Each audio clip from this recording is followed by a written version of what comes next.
Bonsoir. Vous êtes le secrétaire général de l'Union pour la Méditerranée. Pouvez-vous nous rappeler ce qu'est l'UPM et quelles sont ses grandes missions, ses objectifs ? Ce processus de Barcelone a été lancé en 1995 pour rapprocher l'Europe d'une part et le sud et l'est de la Méditerranée. Moi, je dirais que le principal objectif de l'organisation, c'est d'essayer de promouvoir la coopération régionale, l'intégration régionale, le développement humain et le développement soutenable de toute la région euro-méditerranéenne sur une douzaine de priorités comme l'environnement, le climat, l'autonomisation des femmes et beaucoup d'autres domaines. C'est ce qu'on va faire. Quels sont justement les thèmes de ce colloque au musée océanographique ? C'est un des thèmes sur lesquels nous travaillons à l'Union pour la Méditerranée, c'est la problématique de l'emploi. Et je dis problématique parce que notre région, que ce soit au nord ou au sud, souffre d'un taux de chômage assez élevé, surtout parmi la jeunesse et les femmes, qui est aussi entre 25 à 30%, qui sont sans travail aujourd'hui. Alors c'est un défi majeur, surtout dans une période de crise due à la guerre en Ukraine, la pandémie et le ralentissement de l'activité économique dans le monde.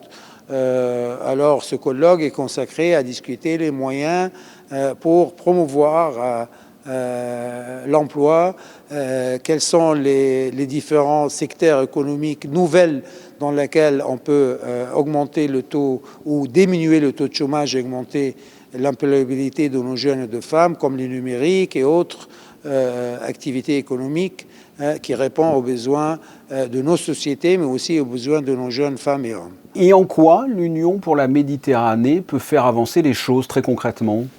Sur trois niveaux. On parle d'abord au niveau de créer un consensus politique entre les pays membres sur des actions concrètes dans les différents secteurs sur lesquels nous travaillons, comme l'emploi, comme le développement économique, comme le commerce, l'environnement, le climat. Alors il y a un côté projet, un côté consensus politique sur tous les secteurs dont nous travaillons. Mais le troisième côté que je trouve très important aussi, c'est d'engager la société civile et le secteur privé dans nos activités pour que nos actions soient suivies par le public en large, mais aussi par le secteur privé qui est très important aujourd'hui pour pouvoir financer, surtout dans le domaine du climat et dans le domaine de toutes les activités soutenables, surtout celles autour de la mer comme l'économie bleue et autres.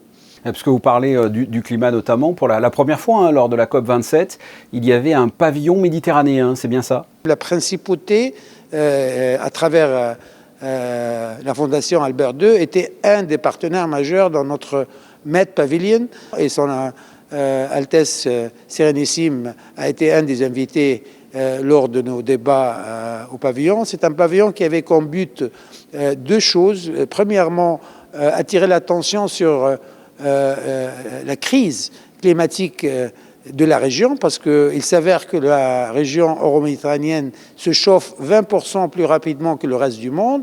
On a un problème dans la Méditerranée elle-même où le niveau de notre mer augmente d'une manière alarmante, des centimètres depuis quelques années, et qui peuvent arriver à 1 mètre en 2100 si on ne prend pas les mesures nécessaires en termes de mitigation et d'adaptation. Ça, c'était le premier axe. Le deuxième, c'est aussi expliquer à nos partenaires et au monde entier ce que la région fait, parce que c'est une région qui est très dynamique sur la question finance-climat, sur la question d'énergie renouvelable. On est une des premières régions du monde dans le domaine du renouvelable et on donne un peu l'exemple au reste du monde par rapport à ce qu'on fait pour diminuer d'une manière dramatique nos émissions en carbone. Pour revenir à ce colloque qui se déroule ce lundi à Monaco, pays membre de l'UPM, quelle importance revêt le fait de pouvoir célébrer la Méditerranée ici en présence du prince Albert II et de son Altesse royale la princesse de Hanovre ?